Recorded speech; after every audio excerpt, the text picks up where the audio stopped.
மாயா பசார், நிர்மலா கஜேந்திரன். இன்றைக்கு நாம் பார்க்கும் ரெசிபி கார அவல். ரத்தசாலி அப்படிங்கிற பாரம்பரிய அரிசியோட அவல். இதை எடுத்துக்கிட்டால் ஹீமோக்ளோபின் அதிகரிக்கும்னு சொல்கிறாங்க. ஒரு கப் எடுத்துருக்கேன். ஒரு தடவை வாஷ் பண்ணிவிட்டு லேசாக தண்ணி தெளித்து வைப்போம். வாஷ் பண்ணிவிட்டு இதில் லேசாக தண்ணி தெளிப்போம். இந்த அளவு தண்ணி ஊற்றினா போதும், ரொம்ப மூழ்கிற அளவுக்கு வேண்டாம். நம்ம சமைக்கும் போது ரொம்ப குழஞ்சிரும். இரும்பு சட்டியில் நல்லெண்ணெய் ஒரு டீஸ்பூன் ஊற்றிருக்கேன்.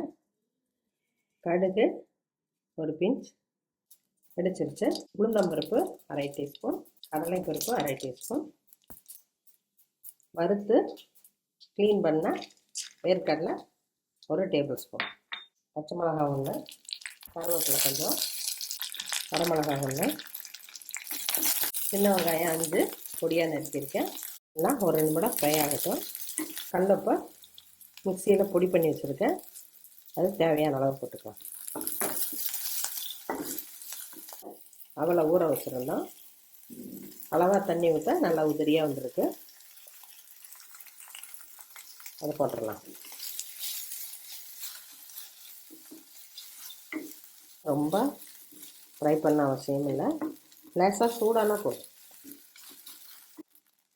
தேங்காய் துருவல் ஒரு டேபிள் ஸ்பூன், லைம் 5-6 ட்ராப். ரொம்ப விட்டால் புளிக்கும். காலையில் பிரேக்ஃபாஸ்ட்டுக்கு ரொம்ப ஈஸியானது. நார்த் இந்தியாவில் போகான்னு ரொம்ப ஃபேமஸ்ஸு. அரை டீஸ்பூன் தேங்காய் எண்ணெய் விட்டு இறக்குவோம். ஸ்டவ் ஆஃப் பண்ணிடுறேன். குழந்தைகளுக்கும் வித்தியாசமாக இருக்கும். அவல் பொங்கல்னு முதல்ல நான் ஸ்வீட் போட்டுட்டேன்.